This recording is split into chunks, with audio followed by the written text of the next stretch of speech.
Hey guys, without wasting much time, I want us to dive deep into this one. This is the reason why Africa is wising up, is coming to develop faster than ever. Bitcoin, because of cryptocurrency. We all know cryptocurrency is one of the future currency or future money we all have been talking about. In this video, I'm taking you through some important update or section that came on in one of the known channels of video. The channel name is African channel. So we are viewing it straight from the African channel that is being published recently. That I want you to watch this video. Don't worry, just take your time and watch till the end, because the end, in between and the end, will tell you exact one or two keys that I'm talking about here. If you are new to our channels, do us a favor by smashing on the like button, subscribe, click on the notification button, that every time you post this video like this, you'll be the first one to get in contact with it. Thank you. Let's head straight forward to what I have for you today. All right, now let's flip over to another conversation that delves into the cryptocurrency industry and digital assets. Basically, we'll dive into a major development now in the African financial landscape. And it's what's playing out with mainstream financial institutions now integrating cryptocurrency trading, into their services, and that's happening in Africa now. This move marks a significant shift in how banks and financial institutions on the continent are approaching digital assets, from providing more secure access to crypto markets to potentially redefining the investment options available to African consumers and businesses. This is a story that touches on innovation, regulation, and the future of finance in Africa. We'll explore the implications, opportunities, and risks now. To help unpack this, joining us on the show, we have Ayotunde Alabi, the CEO Luno Nigeria, is joining me from our Abuja studio. Great to have you in the show. Good afternoon. Good afternoon, Ladi. Happy to be here. Fantastic. So we're seeing a shift now when it comes to traditional finance, also, getting an alignment, with digital finance, at this point, with an African bank actually looking to, incorporate, digital asset providers. How significant is a move like this, for, mainstream adoption and cryptocurrencies in Africa? No, thank you very much, Ladi. I think it's a fantastic move. It's a step in the right direction. It shifts the conversation first from retail to now institution as it pertains to crypto. Now, banks are, starting from South Africa, what you're referencing is the partnership between Discovery Bank in South Africa and Luno in South Africa as well. So this is the first of its kind in Africa, and it's not only significant for South Africa, but for Africa as a whole. It's almost showing that it is possible for banks, the traditional financial institutions, to partner with crypto in a way that is safe and also regulated for their consumers. So the structure we have currently is a model called the B2B2C, which means the business to business to customers.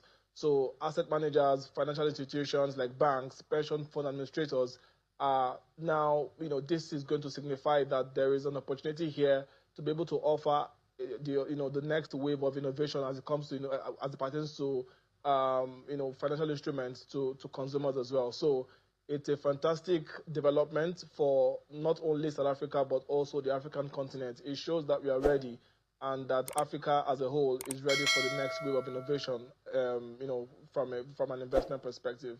All right. Now, talking about investment, what does this mean for, retail investors, and businesses in terms of, access and liquidity?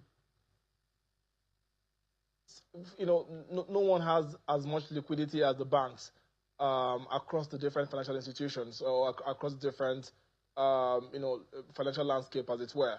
So it means deeper liquidity. It means there's not going to be, the rails that that were not available to pension fund administrators to retail investors is now being opened. So the way that the partnership has worked in South Africa is such that investors or consumers can now buy crypto assets directly from a banking application. So this just means that the partnership is going to allow more players to come into the fold, partners or players that were consumers that were a bit skeptical about cryptocurrencies before, the fact that the banks are now, or a bank in South Africa, one of the major banks in South Africa, has now partnered with Luno, for example, what it means is that consumers are now, it signals to consumers that the institution that they're familiar with is now confident to allow this asset class to them as a whole, which means that obviously the banks would have conducted their checks from a KYC perspective to a regulatory perspective to also a custody perspective and just generally safety perspective as well. So this signals to any consumer or any person looking from the sidelines to come into the fold, and allows for more players to come in and invest or participate in the market. Right, and definitely we know banks are heavily regulated from most of their central banks at this point. So how are they going to also address regulatory challenges associated with crypto trading? So you see, and that's the beautiful part about what we have in South Africa. There is already a licensing regime that prescribes what the guidelines and rules would be. It's not ambiguous in South Africa. It's such that there are set guidelines that have been put in place that the licensed cryptocurrency exchanges must abide by. And the moment you're certified, and obviously there's continuous review, I think annual review of these exchanges to ensure that they are always aligned with those rules. The moment you're certified, as aligned with the rules and regulations of, what allows you the license, then banks feel confident to be able to, partner with you, and that's what we've seen with Luna in this instance. So the banks, there's already a guideline that is already set for crypto exchanges or crypto platforms. The banks trust that these guidelines are being met, and that is why they are confident now to partner with, the likes of, Luno, for example.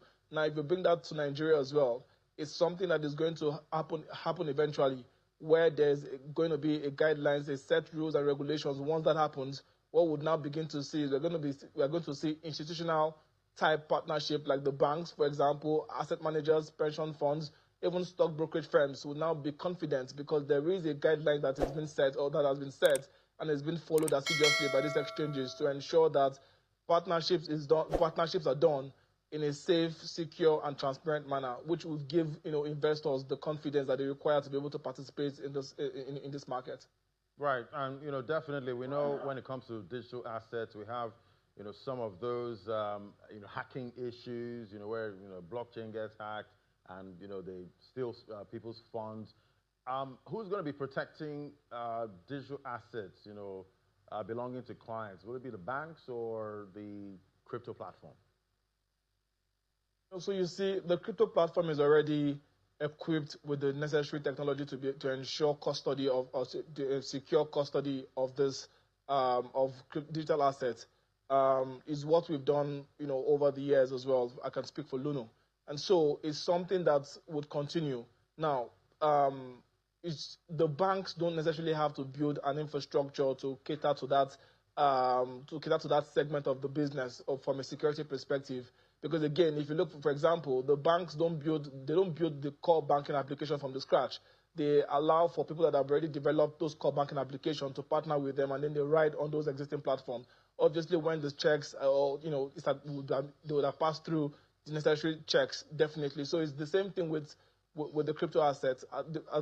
Today, crypto exchanges already have where or how they custody assets, they safeguard assets, and we can go into, or I don't want to go into the details, but obviously there's the cold wallet and there's the hot wallet and all that, which all have different categories and layers of authentication and security that has been attached or ascribed to those kinds of digital custody, basically. So it's all there, and the responsibility definitely will still lie on the crypto exchanges and the infrastructure that is already in place for those custodies to be set. So the oversight responsibility definitely would now be with the regulators and the stakeholders within that sphere, that ensures that the assets are securely the digital assets are secure, just as the cryptocurrency exchanges have claimed that they are. All right, yeah, I guess so much to unpack there. We'll see if other banks in Africa actually follow and allow most of their customers to actually buy cryptocurrencies directly from their banks. Thank you so much. Ayotunde Alabi is the CEO of Luno Nigeria. Thank you for coming on today. Thank you for having me, Ladi.